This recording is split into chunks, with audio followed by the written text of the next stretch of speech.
Moscow ওয়াশিংটনের প্রস্তাবিত roadmap নিয়ে তীব্র সমালোচনার মুখে প্রেসিডেন্ট ডোনাল্ড ট্রাম্প জানালেন, এটাই চূড়ান্ত প্রস্তাব নয়, এ বিষয়ে আলোচনার আরও সুযোগ আছে। শনিবার হোয়াইট হাউস থেকে বের হওয়ার পথে সাংবাদিকদের প্রশ্নের জবাবে এসব কথা বলেন তিনি। এদিকে ২৮ দফা শান্তি পরিকল্পনায় ক্ষুব্ধ প্রতিক্রিয়া জানিয়েছেন সেনেট মাইনরিটি লিডার চাক শুমার এবং বর্ষিয়ান রিপাবলিকান সেনেটর মিচ ম্যাককনেল। দুজনেই বিবৃতিতে বলেছেন, রুশ প্রেসিডেন্ট ভ্লাদিমির পুতিনকে তুষ্ট করতেই কাজ করছে ট্রাম্প প্রশাসন। অন্যদিকে সাবেক national security adviser John Bolton জানালেন, এই খসড়া প্রস্তাব ইউক্রেনকে রাশিয়ার কাছে বিক্রি করার শামিল। প্রস্তাবিত ২৮ দফা শান্তি পরিকল্পনা মেনে নিতে ইউক্রেনের প্রেসিডেন্ট ভ্লাদিমির জেলেনস্কিকে ২৭ নভেম্বর বা আগামী বৃহস্পতিবার পর্যন্ত সময় বেঁধে দিয়েছেন প্রেসিডেন্ট ডোনাল্ড ট্রাম্প। কিন্তু গণমাধ্যমে পয়েন্টগুলো সামনে আসার পর হতবাক হয়ে গেছে গোটা বিশ্ব। খ্যাতনামা আন্তর্জাতিক সম্পর্ক বিশ্লেষক মাইকেল ক্লার্ক স্কাই নিউজকে জানালেন, এই প্রস্তাব গ্রহণের কোনো সম্ভাবনাই দেখছেন না তিনি। শুরু থেকেই ক্রেমলিন যা যা চেয়েছে একতরফাভাবে এই শান্তি পরিকল্পনায় প্রায় সবকিছুই দেওয়ার কথা বলা হচ্ছে। ইউক্রেনকে প্রায় তাদের ২০% ভূমি ছেড়ে দেওয়ার প্রস্তাব দিয়ে রাশিয়াকে অল্প ছাড়ের সুযোগ রাখা হয়েছে। এদিকে বিশ্বের শীর্ষ দুই সামরিক শক্তির গোপন সলা পরামর্শের এই রোডম্যাপ নিয়ে প্রচণ্ড ক্ষুব্ধ প্রতিক্রিয়া জানিয়েছেন সেনেট মাইনরিটি লিডার চাক শুমার এবং বর্ষিয়ান রিপাবলিকান সেনেটর মিচ ম্যাককনেল। দুজনেই বিবৃতি দিয়ে বলেছেন, রুশ প্রেসিডেন্ট ভ্লাদিমির পুতিনকে তুষ্ট করতেই কাজ করছে ট্রাম্প প্রশাসন। অন্যদিকে সাবেক national security adviser John Bolton জানালেন, এই খসড়া প্রস্তাব ইউক্রেনকে রাশিয়ার কাছে বিক্রি করার শামিল। নিউজ নেশনকে তিনি বলেন, মস্কোকে এককভাবে যুদ্ধবিরতির চুক্তি করার ক্ষমতা দেয়া হলেও এর চেয়ে ভালো সুবিধা তারা আদায় করে নিতে পারত না। ওদিকে সাবেক ডিফেন্স সেক্রেটারি এবং সিআইএ ডিরেক্টর লিওন প্যানেটা সিএনএন এর সাথে সাক্ষাৎকারে বলেছেন, কোনো স্বৈরশাসকের বাসনা পূরণ করে শান্তি আনা সম্ভব নয়। তিনি বলেন, ট্রাম্প এই বাস্তবতা বুঝতে পেরেই ইউক্রেন ও তার মিত্রদের সাথে জেনিভায় আলোচনার পথ খোলা রেখেছেন। এদিকে মস্কো ওয়াশিংটনের প্রস্তাবিত রোডম্যাপটি নিয়ে তীব্র সমালোচনার মুখে প্রেসিডেন্ট ডোনাল্ড ট্রাম্প জানালেন, এটাই চূড়ান্ত প্রস্তাব নয়, এই বিষয়ে আলোচনার আরও সুযোগ আছে। শনিবার হোয়াইট হাউস থেকে বের হওয়ার পথে সাংবাদিকদের প্রশ্নের জবাবে এসব কথা বলেন তিনি। ট্রাম্প আবারও বলেন, তিনি প্রেসিডেন্ট থাকলে এই যুদ্ধের সূত্রপাতই হতো না। ইউক্রেন যুদ্ধ বন্ধে আমেরিকা ও রাশিয়ার প্রস্তাবিত খসড়া শান্তি পরিকল্পনা নিয়ে আরও কাজ করতে হবে। শনিবার সাউথ আফ্রিকার জোহানেসবার্গে G20 সম্মেলনের ফাঁকে জরুরি বৈঠক থেকে এমন কথা বলেছেন ইউরোপিয়ান নেতৃবৃন্দ। এ লক্ষ্যে রবিবার সুইজারল্যান্ডের জেনেভায় প্রস্তাবিত রোডম্যাপ নিয়ে আলোচনা হবে, যাতে প্রেসিডেন্ট ডোনাল্ড ট্রাম্পের অ্যাডভাইজার সহ ব্রিটেন, ফ্রান্স এবং জার্মানির প্রতিনিধি ছাড়াও যোগ দেবেন ইউক্রেনের প্রেসিডেন্ট ভলোদিমির জেলেনস্কি। এ প্রসঙ্গে ব্রিটিশ প্রধানমন্ত্রী কিয়ার স্টারমার বলেছেন, জেনেভার বৈঠক ঘিরে প্রস্তুতি চলছে। ওদিকে জার্মান চ্যান্সেলর ফ্রেডরিক মার্চ জানালেন, কিয়েভ এবং ইউরোপের সম্মতি ছাড়া যুদ্ধবন্ধের কোনো উদ্যোগ ফলপ্রসূ হতে পারে না। এদিকে আমেরিকার বয়কট সত্ত্বেও উদ্বোধনী দিনে G20 সম্মেলনে জলবায়ু সংকট এবং বৈশ্বিক চ্যালেঞ্জ মোকাবেলায় একটি ঘোষণাপত্র গৃহীত হয়েছে, যাকে লজ্জাজনক বলে আখ্যা দিয়েছে হোয়াইট হাউস। এই প্রথমবারের মতো আফ্রিকায় অনুষ্ঠিত হচ্ছে G20 সম্মেলন, যেখানে মহাদেশটির দারিদ্র্য বিমোচন নিয়ে মূলত আলোচনা হওয়ার কথা ছিল। সেখানে হঠাৎ করেই মূল আলোচ্য সূচি হয়ে উঠেছে ইউক্রেন যুদ্ধের সমাপ্তিতে রাশিয়া আমেরিকার রোডম্যাপ। মস্কো ওয়াশিংটনের গোপন সংলাপে তৈরি করা ২৮ পয়েন্টের খসড়া শান্তি প্রস্তাবে অন্ধভাবে ক্রেমলিনকে সুবিধা দেওয়ার কথা বলা হয়েছে বলেই অভিযোগ উঠেছে পশ্চিমাদের কাছ থেকে। যে কারণে সামিটেও যেমন বিভিন্ন দেশের রাষ্ট্রপ্রধানেরা কথা বলেছেন, তেমনি সম্মেলনের ফাঁকে জরুরি বৈঠক করেছেন ইউরোপিয়ান নেতৃবৃন্দ। ইউক্রেন যুদ্ধ বন্ধে আমেরিকা ও রাশিয়ার প্রস্তাবিত খসড়া শান্তি পরিকল্পনা নিয়ে আরও অনেক কাজ করতে হবে বলে মনে করছেন তারা। এ লক্ষ্যে রবিবার সুইজারল্যান্ডের জেনিভায় প্রস্তাবিত রোডম্যাপ নিয়ে আলোচনা হবে, যাতে প্রেসিডেন্ট ডোনাল্ড ট্রাম্পের অ্যাডভাইজার সহ ব্রিটেন, ফ্রান্স ও জার্মানির প্রতিনিধি ছাড়াও যোগ দেবেন ইউক্রেনের প্রেসিডেন্ট ভ্লাদিমির জেলেনস্কি। এই প্রসঙ্গে সাংবাদিকদের কাছে জার্মান চ্যান্সেলর ফ্রেডেরিক মার্চ জানান, কিয়েভ ও ইউরোপের সম্মতি ছাড়া যুদ্ধ বন্ধের কোনো উদ্যোগ ফলপ্রসূ হতে পারে না। শুধু বৃহৎ শক্তিরা চাইলেই কোনো সমস্যার সমাধান সম্ভব হবে না যদি না তাতে সংশ্লিষ্টরা যুক্ত থাকে।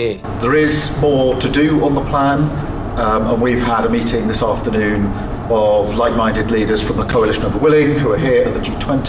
অন্যদিকে ব্রিটিশ প্রধানমন্ত্রী কিয়ার স্টারমার বলেছেন, জোহানেসবার্গে যেমন কথা হচ্ছে এই বিষয়ে আরো বিস্তারিত কথা হবে সুইজারল্যান্ডে। তাই তো জেনিভার বৈঠক ঘিরেই প্রস্তুতি চলছে। এ নিয়ে ট্রাম্পের সঙ্গেও কথা বলবেন বলে জানিয়েছেন স্টারমার।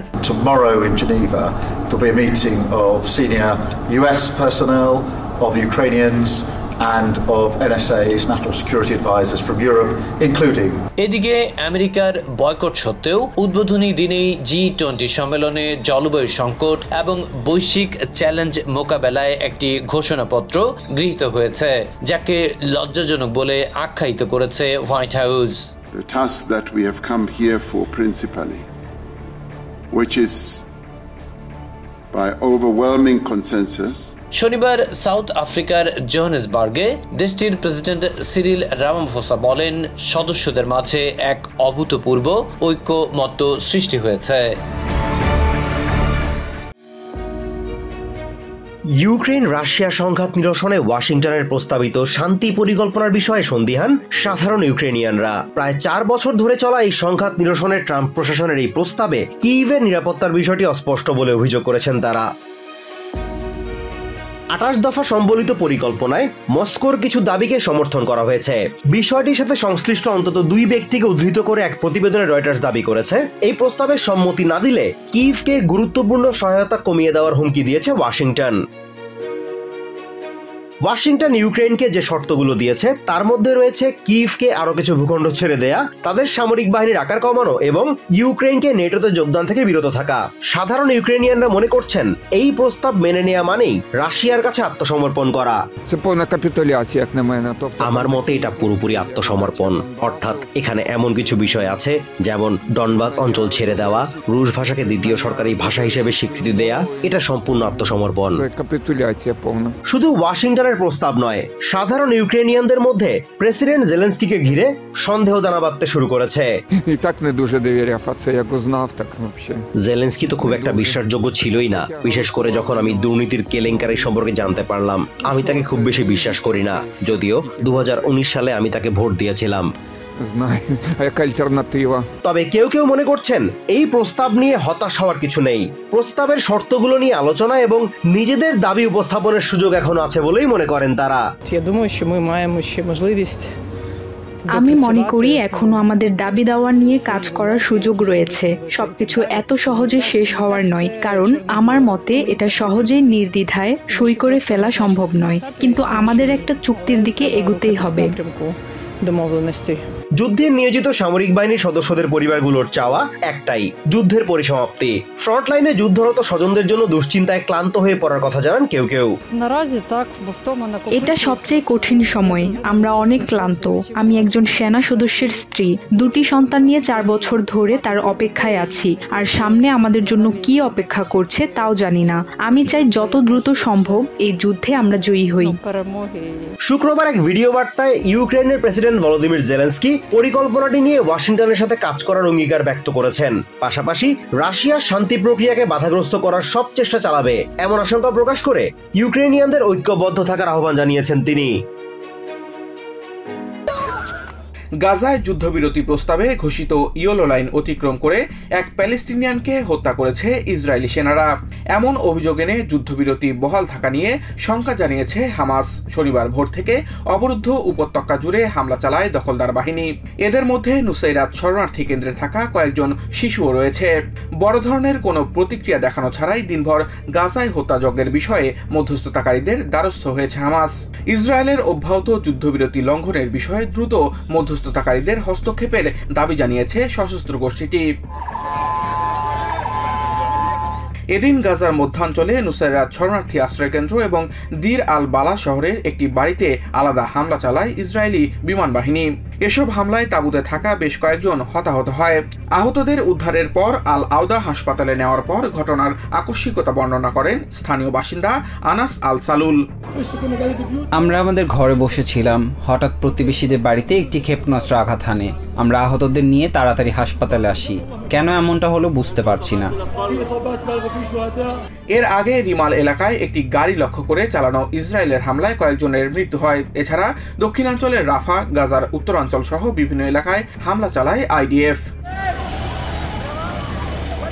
এদিকে আইডিএফ পাল্টা দাবি করেছে রাফায় তাদের সেনাদের জন্য হুমকি তৈরি করা 11 সশস্ত্র হামাস যোদ্ধাকে হত্যা করেছে তারা। এক ভিডিও ফুটেজ প্রকাশ করে আইডিএফ জানায়, এক হামাস সন্ত্রাসী তাদের সেনাদের লক্ষ্য করে গুলি ছুড়েছে। তবে ভিডিওতে হামাস সদস্যকে গুলি ছুড়তে দেখা গেলেও তার লক্ষ্যবস্তু অস্পষ্ট ছিল। গাজায় যুদ্ধবিরতির 1 মাস পরও যেন অন্ধকারই সাধারণ মানুষের নিয়তি। সূর্য ডোবার সাথে সাথেই ভুতুরে অন্ধকার নেমে আসে পুরো গাজা উপত্যকায়। রাতের খাবার, বাচ্চাদের পড়াশোনা সবকিছুই যেন অদৃশ্য হয়ে যায়। যুদ্ধের আগে গাজায় বিদ্যুৎ সরবরাহের পরিমাণ ছিল 180 মেগাওয়াট, যা এখন শূন্য। ইসরায়েলি আগ্রাসনে সঞ্চালন লাইন সহ গাজা উপত্যকায় 80% বিদ্যুৎ অবকাঠামো পুরোপুরি ধ্বংস হয়ে গেছে। কেউ কেউ সৌরচালিত বিদ্যুতের ব্যবস্থা করলেও সেগুলো বোমার আঘাতে ধ্বংস হয়েছে। ফলে ভঙ্গুর যুদ্ধবিরতির 1 মাস পার হলেও বিদ্যুৎবিহীন জীবন কাটাচ্ছে হাজারো পরিবার। নুসাইরাতের বাস্তুচ্যুত ক্যাম্প থেকে আহমেদ আল জুজু জানান, রাতে তারা টর্চ লাইট ব্যবহার করেন, কিন্তু সেটাও সৌরচালিত চার্জিং পয়েন্ট থেকে চার্জ করে আনতে হয়, অর্থের অভাবে, যা প্রতিদিন সম্ভব নয়। জুজুর স্ত্রী হান্নান আল জুজু বলেন, প্রতিদিন টর্চ লাইটের ক্ষীণ আলোয় তারা 3 সন্তানকে খাবার দেন, কিন্তু টর্চ চার্জ দেওয়ার উপায় না থাকলে তাদের রাত কাটে না খেয়ে অন্ধকারে। সূর্য ডুবলেই সব থেমে যায়। টর্চ থাকলে বাচ্চাদের খাবার দেই, পড়তে বসাই, না থাকলে ক্ষুধার্তই ঘুমিয়ে পড়ি। 2 বছর ধরে বিদ্যুৎ নেই, মোমবাতি ব্যবহার করতে পারি না আগুনের ভয়ে। যুদ্ধ শুরুর পর থেকেই বিদ্যুৎহীন আল জুজুর মতো আরো বহু পরিবার গাজা সিটি থেকে বাস্তুচ্যুত হয়ে তারা রাফার এক তাঁবুতে আশ্রয় নিয়েছিল। সেখানে একবার মোমবাতির আগুন থেকে তাঁবুতে দুর্ঘটনা হয়। এরপর থেকে রাতের অন্ধকারে টর্চ লাইটের আলোয় নির্ভর করছে পরিবারটি। গাজা ইলেকট্রিসিটি কোম্পানির media and public relations director Mohammed Thabet জানান, তাদের কোম্পানির 90%-এরও বেশি বিদ্যুৎ সরঞ্জাম ধ্বংস হয়ে গেছে। পুরো উপত্যকার 80%-এর বেশি বিদ্যুৎ সরবরাহ ব্যবস্থা সম্পূর্ণরূপে ধ্বংস হয়ে গেছে, যার মধ্যে আমাদের কোম্পানির 90%-এরও বেশি স্টোরেজ গুদাম এবং রক্ষণাবেক্ষণ সরঞ্জামও রয়েছে। এছাড়াও আমাদের 80%-এর বেশি যন্ত্রপাতি ও যানবাহন ধ্বংস হয়ে গেছে। থাবেত জানান, গাজায় বিদ্যুৎ সরবরাহ ব্যবস্থার পুনর্গঠনে প্রায় $728 মিলিয়ন প্রয়োজন। এর উপর নির্ভর করছে পুরো উপত্যকার বিভিন্ন গুরুত্বপূর্ণ খাত। অর্থনীতি ও জীবনযাপনের স্বস্তির জন্য এটি মৌলিক প্রয়োজন বলে উল্লেখ করেন তিনি। মোবাইল ফোন ও টর্চ লাইট চার্জ দেয়া সহ অন্যান্য ছোটখাটো প্রয়োজন পূরণে অনেকেই সৌরচালিত চার্জিং পয়েন্ট বসিয়েছিলেন। সেগুলো বহু জায়গায় দখলদার বাহিনীর বোমায় ক্ষতিগ্রস্ত হয়েছে। বিধ্বস্ত বাড়িতেই এমন একটি চার্জিং প্যানেল বসানোর কথা জানান মোহাম্মদ আল হোর। শুরু থেকেই আমরা নিজেদের ফোন ঘরে চার্জ করতাম, পরে আমরা বাড়ির ভেতরে অন্যদের জন্য একটি চার্জিং পয়েন্ট স্থাপন করি। সেটিও বোমা হামলায় বিধ্বস্ত হয় এবং আমার ভাই শহীদ হন। ইসরায়েলের দাবি, মানবিক সহায়তার অংশ হিসেবে গাজায় জ্বালানি প্রবেশের অনুমতি দেয়া হচ্ছে, কিন্তু বাস্তবতা হলো গাজায় মানুষের দৈনন্দিন জীবন এখনো থমকে আছে অন্ধকারের বন্দিদশায়। ক্ষমতাচ্যুত হলেও নিজের দল কমিউনিস্ট পার্টির জোরালো সমর্থন নিয়ে মাঠে নামার সাহস করেছেন কেপি শর্মা। গত সেপ্টেম্বর তীব্র বিক্ষোভের মুখে প্রধানমন্ত্রিত্ব হারানোর পর এই প্রথম জনসম্মুখে বক্তব্য রাখেন কেপি শর্মা ওলি। শনিবার নেপাল কমিউনিস্ট পার্টি আয়োজিত এক র্যালি শেষে সমাবেশে অংশ নেন কেপি শর্মা। সেখানে সংক্ষিপ্ত ভাষণে তিনি নেপালের রাষ্ট্রপতির কাছে ভেঙে দেয়া সংসদ পুনর্বহালের দাবি জানিয়েছেন।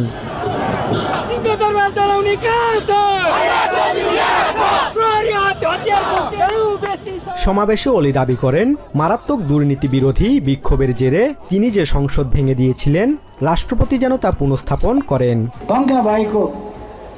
प्रतिनिधि सभाको अविलम्ब पुनर्स्थापना हुनुपर्दछ र हुन्छ। अब अर्को बाटो छैन। সোশ্যাল মিডিয়ায় নিষেধাজ্ঞার কারণে নেপালের জেনজিদের মাঝে তীব্র ক্ষোভের সূত্রপাত হয়।